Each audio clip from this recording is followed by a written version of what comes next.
Triggers. Triggers are the worst, right? They don't feel very good. Triggers reveal truth about you, not the what triggered you itself. Be grateful if you're triggered because it reveals in what you need to do to improve you. Like, for example, I was triggered a long time ago by women that rode motorcycles. It pissed me off. When I rode on the back of my husband's motorcycle a long time, I was okay with that. I loved it. It was fun. And then all of a sudden I was triggered and pissed when I saw women that looked good on a motorcycle. Not just rode a motorcycle, but women that looked good on a motorcycle to me. I'm like, wow, that looks really rad. It pissed me off. It triggered me. It triggered me because I saw something in me I needed to change, but I didn't realize that was going on at first. Luckily, I'm a star, so I always do the best thing by far. I automatically just do the best thing. I did the best thing. I got pissed enough about it, and I went and signed up, took the class, and learned how to ride, and got my own. And now I'm not pissed anymore because I can ride, and I can look really, really good doing it. Thanks to my husband helping me too. So I did what it took to get there. I used that trigger, that anger, and realized it was something in me that I needed to change. It had nothing to do with them on the motorcycle. They weren't doing anything wrong, but being authentically them. When people are authentically them, it will trigger the ones that need to change something. That's why I love, love, love authenticity, transparency. I am raw and real and tell the truth. And of course, I'm human.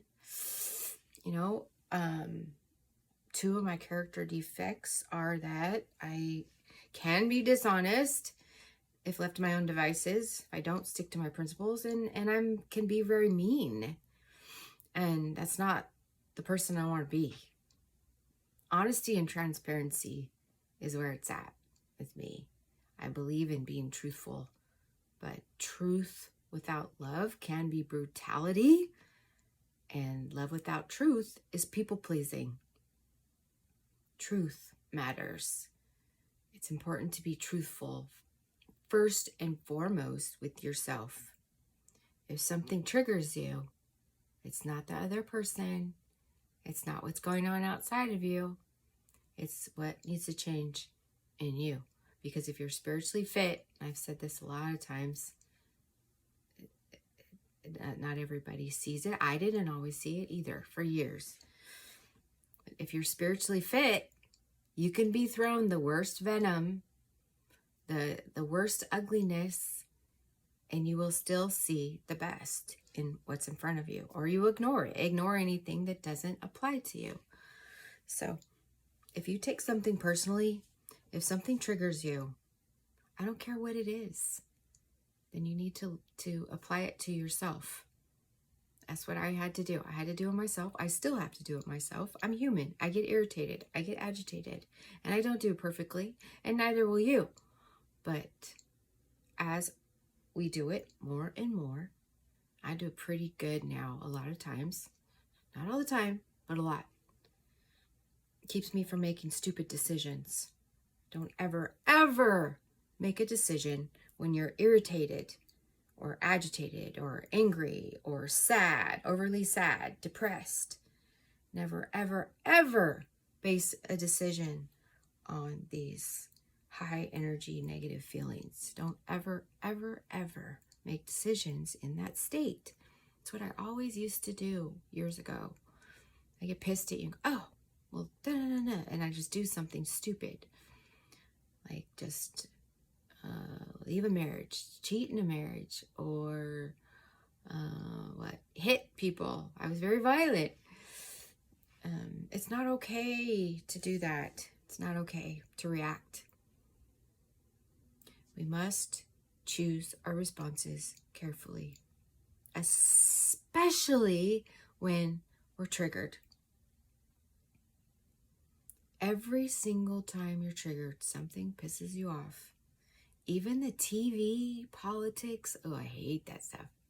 We need to look at what it reveals in us, because it's important to observe what's going on around us as much as we can and be an observer, not an absorber. Don't absorb it and react emotionally. Think about how you can react normally and rationally. I don't always do it perfect. I'm not perfect. Neither will you be. The more and more you begin to see and get clarity and do this more and more, you will get more free from everything that comes up as adversity. Every single adversity reveals in you something you need to do. Every single one.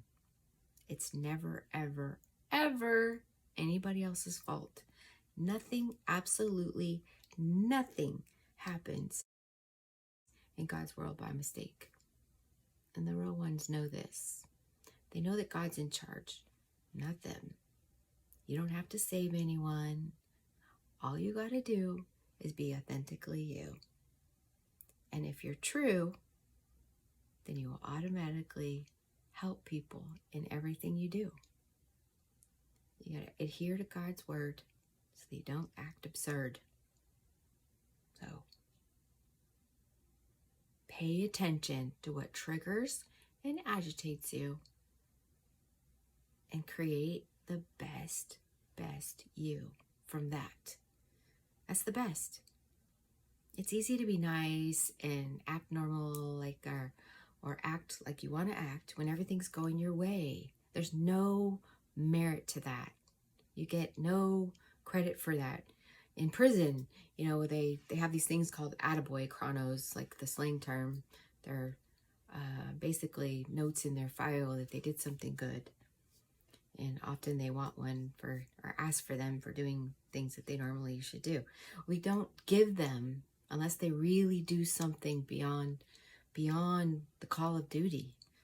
If they save an officer's life or, something that normally doesn't happen, something that really beyond, they went above and beyond, superhero status, then they get an attaboy chrono, we call it.